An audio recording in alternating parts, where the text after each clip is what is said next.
To world I education. दोस्तों, आपका इस चैनल पर स्वागत है। मैं हूं एक्समैन सूर्या, आपका दोस्त। आज हम मध्यकालीन भारत शुरू करेंगे और इसको ख़त्म करेंगे। तो अगर आप चैनल पर नए हैं तो इसको सब्सक्राइब कीजिए, शेयर कीजिए और लाइक करिए, ठीक है। तो शुरू करते हैं। सबसे पहले देखिए मध्यकालीन भारत। तो मध्यकालीन भारत कह रहा है, मध्यकालीन भारत में 27 पॉइंट। भारत पर अरबों का आक्रमण। मोहम्मद बिन कासिम के नेतृत्व में अरबों ने भारत पर पहला सफल आक्रमण किया। अरबों ने सिंध पर 712 ईस्वी में विजय पाई थी। तो पॉइंट क्या है? मोहम्मद बिन कासिम के नेतृत्व में अरबों ने भारत पर पहला सफल आक्रमण किया था, ठीक है। उसके बाद अरबों ने क्या है, सिंध पर कब आक्रमण किया? तो अरबों ने 712 ईस्वी में सिंध पर विजय पाई। पहला आक्रमण 711 ईस्वी में किया गया था, लेकिन उस विजय नहीं हो पाया था। इसलिए सफल आक्रमण जब भी पूछा जाता है कि सफल आक्रमण कब हुआ, तो अरबों ने सिंध पर 712 ईस्वी में सफल आक्रमण किया था। अब देखिए अगला पॉइंट है, अरब आक्रमण के समय सिंध पर किसका शासन था? दाहिर का शासन था। भारत पर अरब वासियों के आक्रमण का मुख्य उद्देश्य क्या था? धन दौलत लूटना तथा इस्लाम धर्म का प्रचार प्रसार करना था। मेन पॉइंट है कि इस्लाम धर्म का भी प्रचार प्रसार करना अरब वासियों का जो है मुख्य उद्देश्य था। फिर आगे चलते हैं, मोहम्मद गजनी, ठीक है। मोहम्मद गजनी के बारे में पढ़ते हैं। 932 ईस्वी में अल्फ्तगीन नामक क्या है? अल्फ्तगीन नामक एक तुर्क सरदार गजनी साम्राज्य की स्थापना की। तो गजनी साम्राज्य की स्थापना किसने की? अल्फ्तगीन ने। कब की? 932 में। अल्फ्तगीन क्या था? तुर्की सरदार था, जिसकी राजधानी गजनी थी। अल्फ्तगीन की मृत्यु के पश्चात कुछ समय तक गजनी में पृथ्वीन ने शासन किया। अल्फ्तगीन मर गया तो उसके बाद पृथ्वीन आया। इसका शासनकाल 972 से 77 ईस्वी था। मतलब इसी के शासनकाल में 972 से 77 ईस्वी में सर्वप्रथम भारत पर आक्रमण किया गया। मतलब तुर्कों का प्रथम आक्रमण 972 से 77 के ईस्वी में सर्वप्रथम भारत पर हुआ।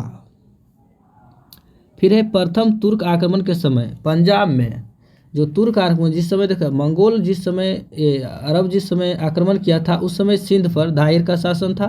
उसी तरह जो है जिस समय प्रथम तुर्क आक्रमण हुआ, उस समय पंजाब में किसका शासन था? शाही वंश के शासक जयपाल का शासन था।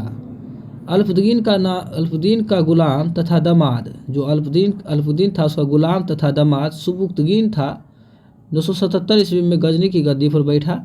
मोहम्मद गजनी जो है इसी सुबुक्तगीन का पुत्र था, जिसका जन्म 1 नवंबर 971 ईस्वी को हुआ था। नवंबर महीने में 1 नवंबर को 971 ईस्वी में मोहम्मद गजनी का सुबुक्तगीन के पुत्र के रूप में जन्म हुआ। अपने पिता के काल में मोहम्मद गजनी खुरासन का शासक था, ठीक है। तो जब समझ रहे हैं, अपने पिता के काल में जो है मोहम्मद गजनी खुरासन का शासक था। तो जिस समय मोहम्मद गजनी खुरासन का शासक था, उस समय उसका पिता गजनी का शासक था। फिर है बगदाद का खलीफा अल आदिर बिल्लाह ने मोहम्मद गजनी के पद को मान्यता प्रदान करते हुए उसे मोहम्मद गजनी 27 वर्ष की अवस्था में अर्थात 998 ईस्वी में गद्दी पर बैठा। इसको बगदाद के खलीफा जो अल आदिर बिल्लाह था, मोहम्मद गजनी के पद को मान्यता प्राप्त करते हुए उसे यामीन उद दौला और यामीन उल मिल्ला की उपाधि प्रदान की, ठीक है। मोहम्मद गजनी ने भारत पर 17 बार आक्रमण किया। मोहम्मद गजनी ने भारतीय आक्रमण का वास्तविक उद्देश्य धन की प्राप्ति था, ठीक है। इसमें इस्लाम की प्रचार प्रसार करना इसका उद्देश्य नहीं था। केवल इसका उद्देश्य क्या था? केवल इसका उद्देश्य धन की प्राप्ति करना था। मोहम्मद गजनी एक मूर्ति भंजक आक्रमणकारी था। मोहम्मद गजनी ने भारत पर प्रथम आक्रमण देखिए 1000 ईस्वी में किया तथा पेशावर के कुछ भाग पर अधिकार करके वह अपने देश लौट गया, ठीक है। फिर जो है आक्रमण करता है 1001 ईस्वी में, जो शाही राजा जयपाल के विरुद्ध आक्रमण किया। ये पंजाब में शासक था।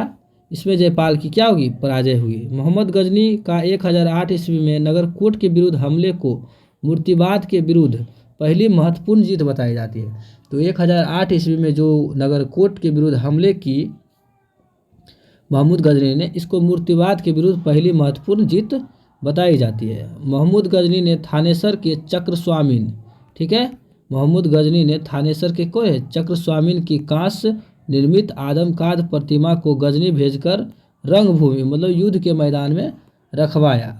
तो ये देख रहे हैं क्या कैसा आदमी था। थानेश्वर जो कि हरियाणा है में, वहाँ चक्रा स्वामीन की कांस्य निर्मित आदमकाद मूर्ति थी, उसको गजनी भेजकर मतलब कि जो गजनी प्रदेश था वहाँ भेजकर रंगभूमि में रखवा दिया। महमूद गजनी का सबसे चर्चित आक्रमण क्या है, 1025 ईस्वी में सोमनाथ मंदिर सौराष्ट्र पर जो आक्रमण हुआ वह है। इस मंदिर की लूट में उसने करीब 20 लाख दिनार की संपत्ति हाथ लगी जो सोने की थी। सोमनाथ की रक्षा में सहायता करने के कारण अनिलवाड़ा के जो शासक पर महमूद ने जो है आक्रमण किया। ठीक है, सोमनाथ मंदिर लूट कर ले जाने के क्रम में महमूद पर जाटों ने आक्रमण किया और कुछ संपत्ति लूट लिया। उसके बाद है महमूद गजनी का अंतिम भारतीय आक्रमण हुआ 1027 ईस्वी में, किसके विरुद्ध, जाटों के विरुद्ध। महमूद गजनी की मृत्यु 1030 ईस्वी में हो गई, मतलब कि 1030 ईस्वी में हुई। कहा जाता है कि वो इतना ज़्यादा सोना लूट लिया था कि उसको देखते देखते पागल हो गया, और पागल इतना पागल हो गया कि उसको अचानक जो है ना हार्ट अटैक आ गया और मृत्यु हो गया। ठीक है, सुल्तान की उपाधि धारण करने वाला प्रथम शासक महमूद गजनी था। ठीक है, तो ये इंपॉर्टेंट लाइन है कि सुल्तान की उपाधि सर्वप्रथम कौन धारण किया था, प्रथम शासक, तो महमूद गजनी था। महमूद के सेना में देखिए, महमूद जो है, महमूद की सेना में सेबंद राय एवं तिलक जैसे हिंदू उच्च पद पर आसीन थे। ठीक है, तो सेबंद राय और तिलक महमूद के सेना में थे। फिर है इसके साथ जो यात्री आया, अलबरौनी, फिरदौसी, उतवी, फरूखी अहमद। ठीक है, ये चारों राइटर जो है ना बहुत महत्वपूर्ण राइटर है। ठीक है, ये जो गजनी के दरबार में रहते थे, अलबरौनी, फिरदौसी, उतवी तथा फरूखी महमूद। मध्यकालीन भारतीय इतिहास में अलबरौनी, फिरदौसी, उतवी, फरूखी अहमद का महमूद का बहुत बड़ा योगदान है। ठीक है, फिर है मोहम्मद गौरी। मोहम्मद गौरी के पीछे आ जाइए, अब क्या है मोहम्मद गौरी, तो देखते हैं। गौर मोहम्मद गजनी के अधीन का एक छोटा सा राज था। तो समझ गए कि ये गजनी के अधीन जो है, महमूद गजनी के अधीन ही जो एक छोटा सा राज था गौर। ठीक है, जिस तरह से महमूद में गजनी लगा है तो गजनी जगह का नाम है, उसी तरह से मोहम्मद में जो गौरी लगा है तो ये गौर एक जगह का नाम है। ठीक है, तो मोहम्मद, इसीलिए मोहम्मद गौरी इसमें लग गया है, उसमें महमूद गजनी है। तो यहाँ पर देखिए गौर क्या कर रहा है, गौर महमूद गजनी के अधीन एक छोटा सा क्या था, राज था। 1173 में शहाबुद्दीन मोहम्मद गौरी गौर का शासक बना। इसने भारत पर सफल आक्रमण जो है, पहला आक्रमण 1175 ईस्वी में मुल्तान के विरुद्ध किया था। ठीक है, फिर मोहम्मद गौरी का दूसरा आक्रमण 1178 ईस्वी में हुआ। ठीक है, 1178 ईस्वी में हुआ। कहाँ हुआ, मतलब कि पहला आक्रमण 1175 में मुल्तान के विरुद्ध हुआ, दूसरा आक्रमण 1178 ईस्वी में किसके विरुद्ध हुआ, पाटन गुजरात पर हुआ। यहाँ का शासक भीम द्वितीय ने गौरी को क्या किया, बुरी तरह से पराजित किया। ठीक है, आगे देखते हैं क्या आगे। अब देखिए मोहम्मद गौरी द्वारा जो युद्ध लड़ा गया उसके बारे में यहाँ बताया गया है। तो मोहम्मद गौरी द्वारा जो युद्ध लड़ा गया क्या है, तराइन का प्रथम युद्ध, तराइन का द्वितीय युद्ध और चंदावर का युद्ध। ठीक है, तो तराइन का प्रथम युद्ध और तराइन का द्वितीय युद्ध 1191 और 1192 में हुआ। यही से भारत पर मुस्लिम युद्ध का शुरुआत माना जाता है। ठीक है, तराइन का द्वितीय युद्ध से। तो इसमें जो क्या हुआ, चौहान क्या था, जो पृथ्वीराज चौहान था वो गौरी से जीत गया प्रथम तराइन युद्ध में, जबकि द्वितीय तराइन युद्ध में गौरी पृथ्वीराज चौहान से मतलब कि जीत गया। ठीक है, तो गौरी विजयी हो गया। अब चंदावर का युद्ध 1194 ईस्वी में हुआ, ये गौरी एवं जयचंद के बीच हुआ, जबकि जयचंद ने ही जो है पृथ्वीराज चौहान के विरुद्ध जो है गौरी को युद्ध करने के लिए आमंत्रित किया था। बाद में इसी को भी जो है गौरी ने हरा दिया और गौरी विजय हो गया। फिर है तराइन के प्रथम युद्ध में, देखो तराइन का जो फर्स्ट वार हुआ था उसमें पृथ्वीराज चौहान का सेनापति स्कंद था, ठीक है, इसका स्कंद नाम था, याद रखिएगा। मोहम्मद गौरी भारत के जो विजित प्रदेशों पर शासन का भार, जो मोहम्मद गौरी थी, जो जितने भी भारत में प्रदेश जीते थे उसका सारा भार अपने गुलाम सेनापतियों को सौंपते हुए गजनी लौट गया, ठीक है। तो किसको दिया भाई, तो मोहम्मद कुतुबुद्दीन ऐबक को दिया था, ठीक है। तो मोहम्मद गौरी की हत्या जो है देखिए लौटा उसी वक्त, इसका हत्या 1206 ईस्वी में को कर दी गई, ठीक है। तो 1206 ईस्वी में कर दी गई इसका हत्या मोहम्मद गौरी को। अब देखिए सल्तनत काल आ गया। सल्तनत काल 30 पॉइंट है गुलाम वंश। सल्तनत काल पर जो प्रथम वंश है जो स्थापना किया वो गुलाम वंश था। तो गुलाम वंश की स्थापना 1206 ईस्वी में कुतुबुद्दीन ऐबक ने ही किया था, वह गौरी का गुलाम था। तुरंत ऊपर में भी बताया गया था कि क्या गौरी जो है जो भी विजित प्रदेश था वो अपने गुलाम को दे दिया। तो गुलाम कौन था, गौरी का गुलाम कुतुबुद्दीन ऐबक था, इसलिए गुलाम वंश इसको कहा गया, ठीक है। तो गुलाम को फारसी में बंदगान कहा जाता है, ठीक है। तो बंदगाह का अर्थ हो गया, जो बंदगाह है फारसी शब्द है और इसका अर्थ गुलाम हो गया, ठीक है। तो इन्हें सैनिक सेवा के लिए जो है खरीदा जाता था, गुलामों को या बंदगाह को सैनिक सेवा के लिए खरीदा जाता था। थोड़ा सा एक नज़र देखते हैं मंगोल के ऊपर, ठीक है। तो मंगोल के बारे में यहाँ देखते हैं क्या है। मंगोल जो है चीन जान रहे हैं आप, भारत का पड़ोसी देश है। तो मंगोल चीन के उत्तर में गोबी का रेगिस्तान के निवासी, गोबी मरुस्थल है उसके निवासी थे मंगोल। वह एक घूमने फिरने वाली अर्ध सभ्य जाति थी, मतलब घुमंतु जाति थी। उनका मुख्य पेशा घोड़ा अन्न एवं अन्य पशुओं का पालन करना था, ठीक है। वे बहुत गंदे रहते थे, ठीक है। गंदे रहने का मतलब कपड़ा खराब पहनते होंगे या फिर रहना सादा जो जीवन था उसका गंदा था।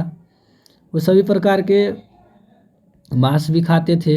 उनमें स्त्री विषयक नैतिकता का सर्वथा अभाव था, अर्थात वो जो है यद्यपि माँ का सम्मान करते थे, मतलब अपने माँ को छोड़कर किसी भी पराई स्त्री के विषय में उसकी कोई नैतिकता नहीं था। उसका मार काट लूट आदि कर देता था ये। तो वे विभिन्न कबीलों में बटे थे, ठीक है। मतलब जो मंगोल था उनके विभिन्न कबीले थे। उन्हीं कबीलों में से एक क्या थे, 1163 ईस्वी में उन्हीं कबीलों में से एक में 1163 ईस्वी में तेमुचिन उर्फ चंगेज खां का जन्म हुआ। मतलब चंगेज खां तो था मंगोली था, ठीक है।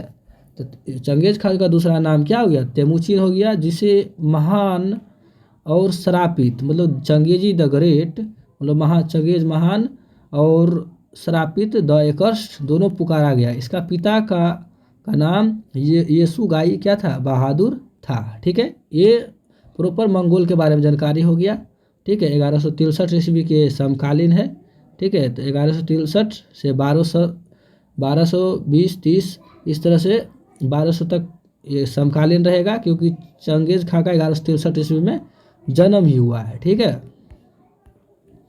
1200 फिर जो है अब इधर बढ़ते हैं, वो पॉइंट देख लिए। नाउ भी सिर्फ पॉइंट मेन है यहाँ पर गुलाम वंश का हमारा।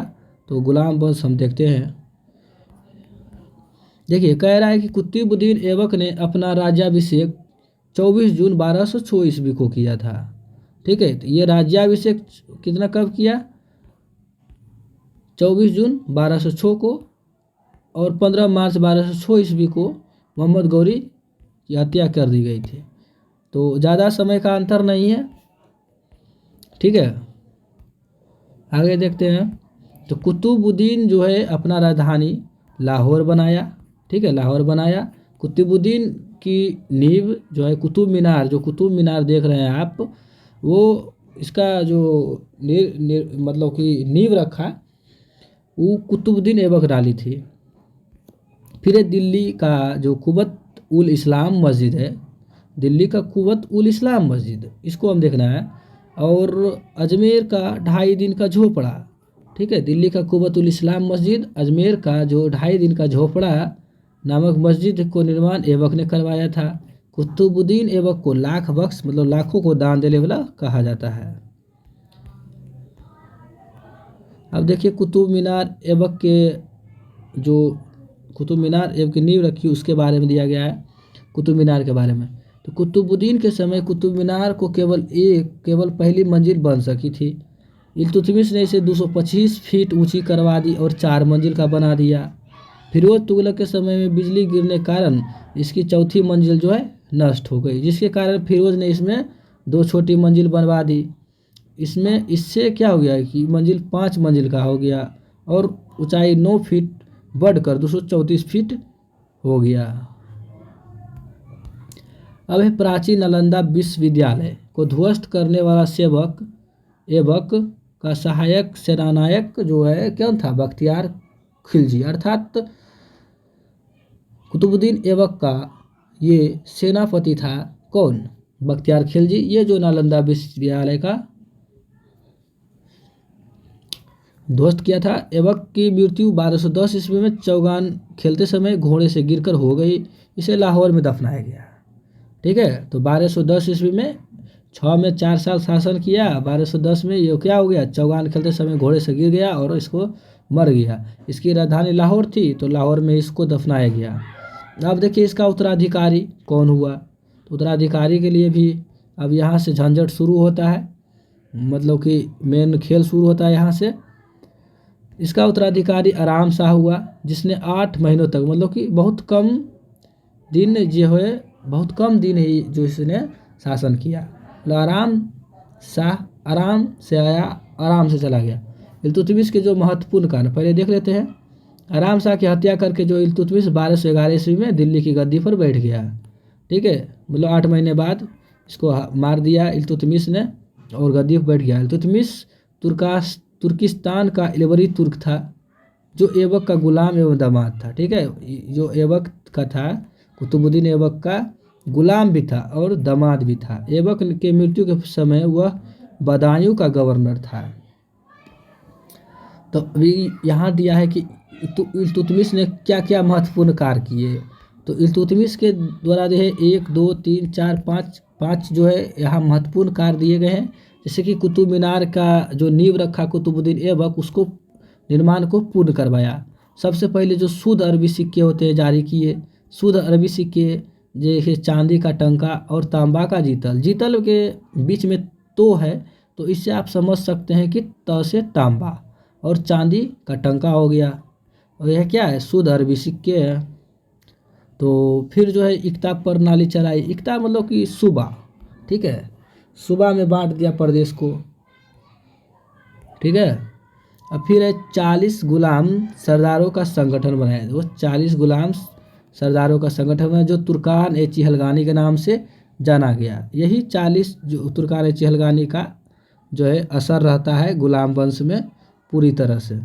सर्वप्रथम दिल्ली के अमीरों का दमन किया गया। दिल्ली का जो अमीरों का सर्वप्रथम दमन किसने किया? तो इल्तुतमिश हो गया, ठीक है। आगे बढ़ते हैं, आगे देखते हैं क्या है।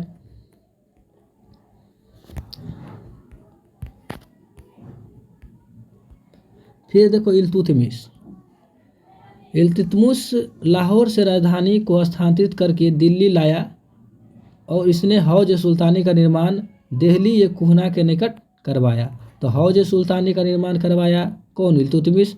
लाहौर से राजधानी कहाँ लाया? दिल्ली। तो दिल्ली राजधानी लाने का प्रथम श्रेय जो है किसे है? इल्तुतमिश को है। इल्तुतमिश पहला शासक था जिसने 1229 में बगदाद मतलब इराक के खलीफा से सुल्तान पद की वैधानिक स्वीकृति प्राप्त की। प्रथम सुल्तान कौन था? प्रथम सुल्तान की उपाधि धारण करने वाला महमूद गजनी था। इल्तुतमिश की मृत्यु अप्रैल 1236 में हो गई। अब इसके बाद देखिए कौन शासक बनता है। अच्छा, चंगेज खां से बचने के लिए ख्वारिज्म के सम्राट जलालुद्दीन इल्तुतमिश ने अपने यहाँ शरण नहीं दी थी। मतलब कि चंगेज खां के आक्रमण से बचने के लिए ये जलालुद्दीन को इल्तुतमिश ने अपने यहाँ शरण नहीं दी थी। इल्तुतमिश के बाद उसका पुत्र जो रुकनुद्दीन फिरोज था वह गद्दी पर बैठा। यह एक अयोग्य शासक था। इसके अल्पकालीन शासन पर उसकी माँ शाह तुर्कान छाई रही। ठीक है, तो पुत्र क्या था, रुकनुद्दीन फिरोज था। इसकी माँ कौन थी, माँ शाह तुर्कान।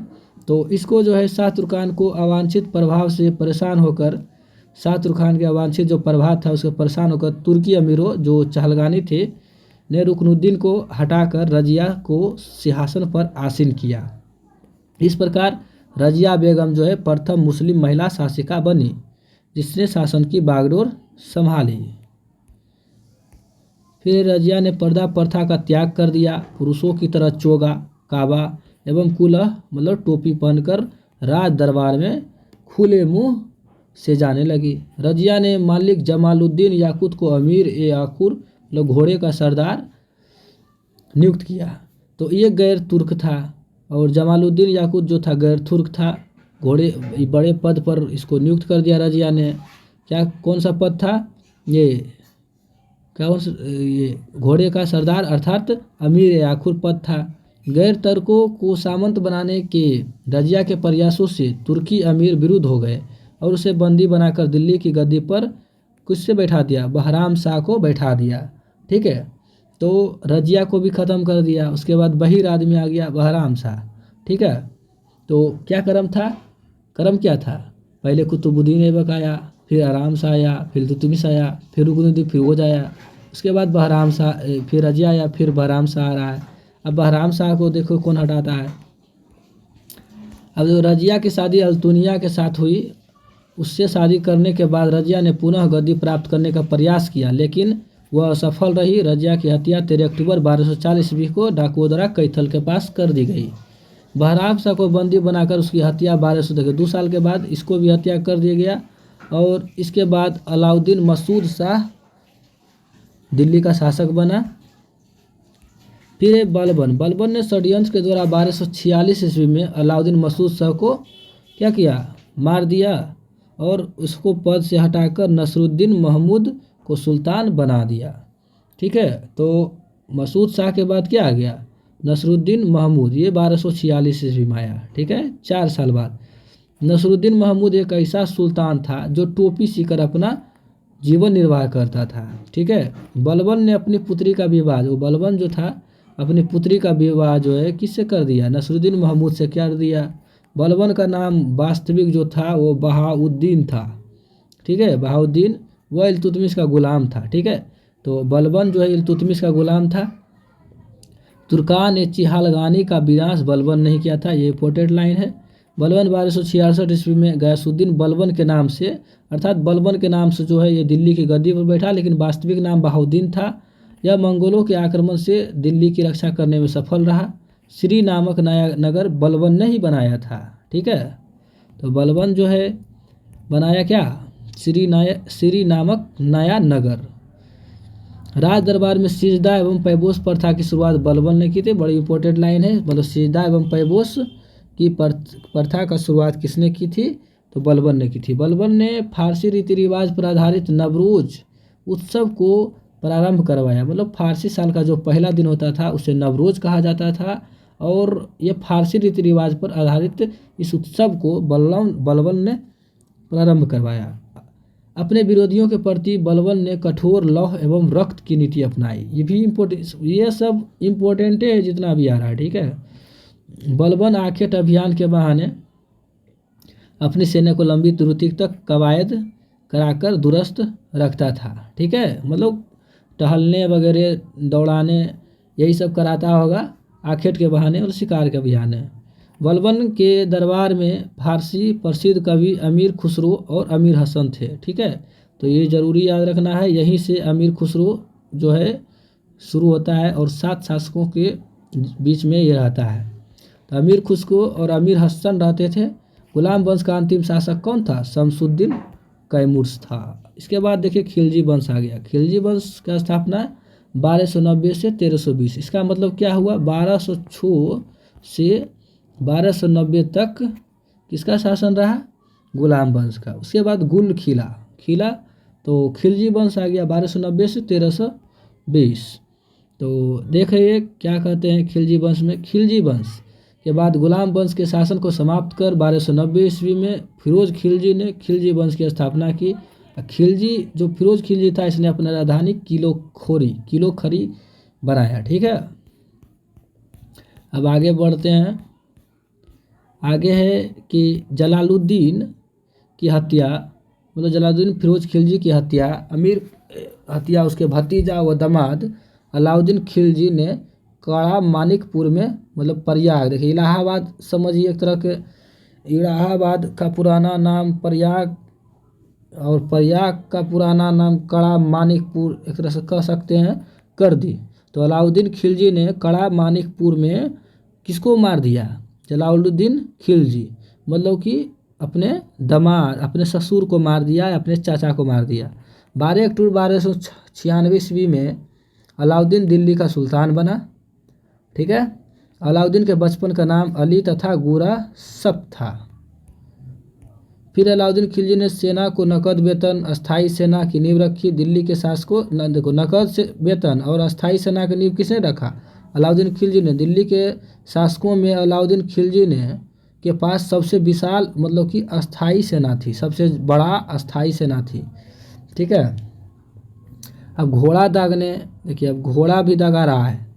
घोड़ा दागने और सैनिक का हुलिया लिखने की प्रथा की शुरुआत अलाउद्दीन खिलजी ने की। अलाउद्दीन ने भू राजस्व की दर बढ़ा दिया और सीधा हाफ कर दिया, मतलब 50-50।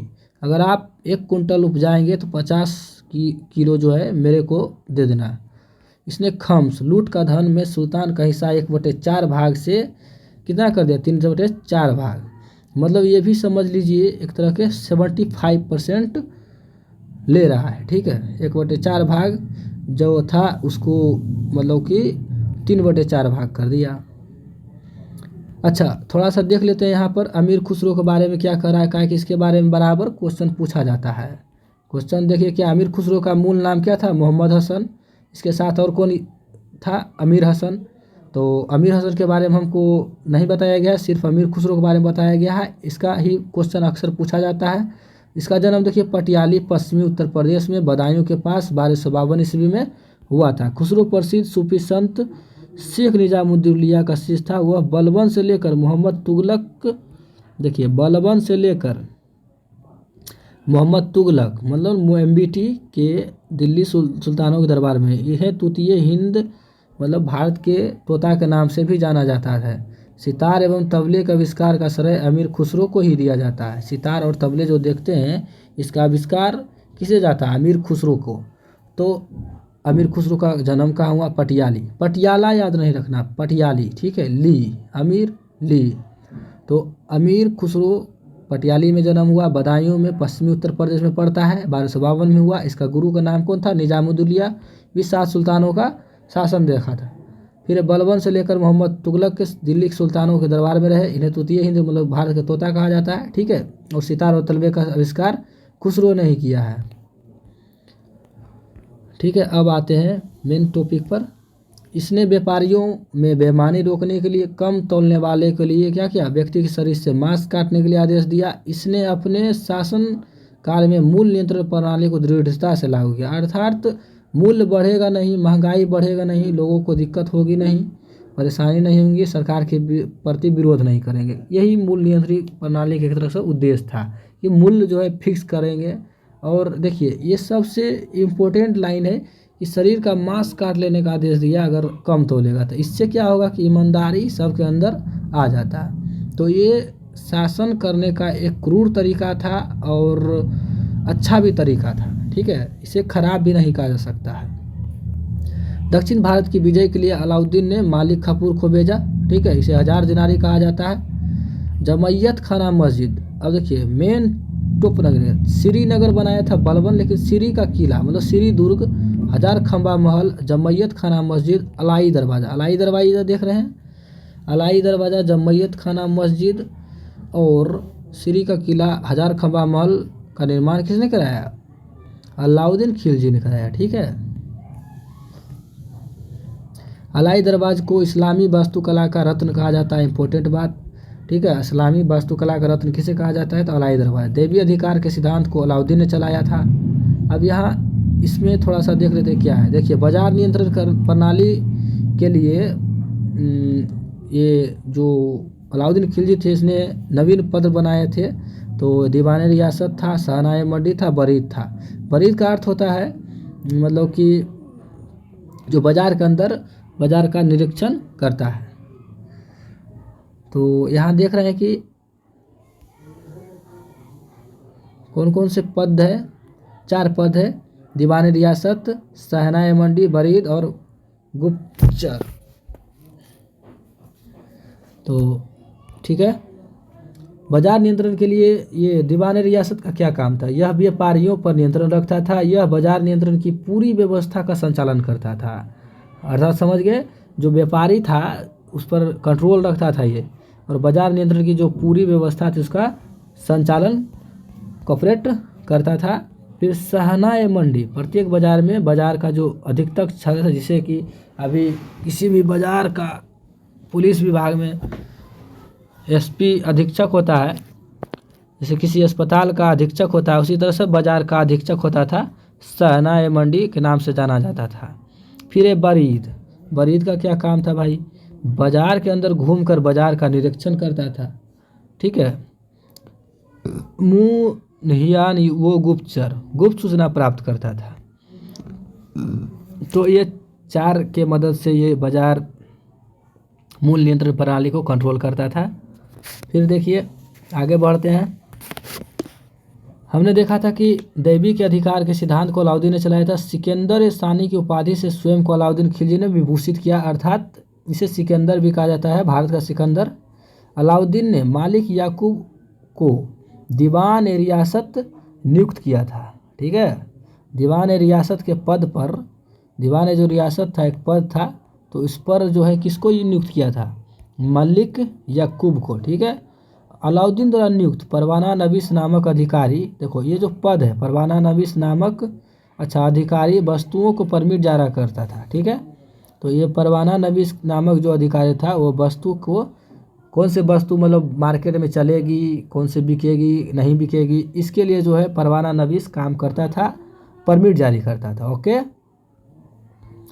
फिर है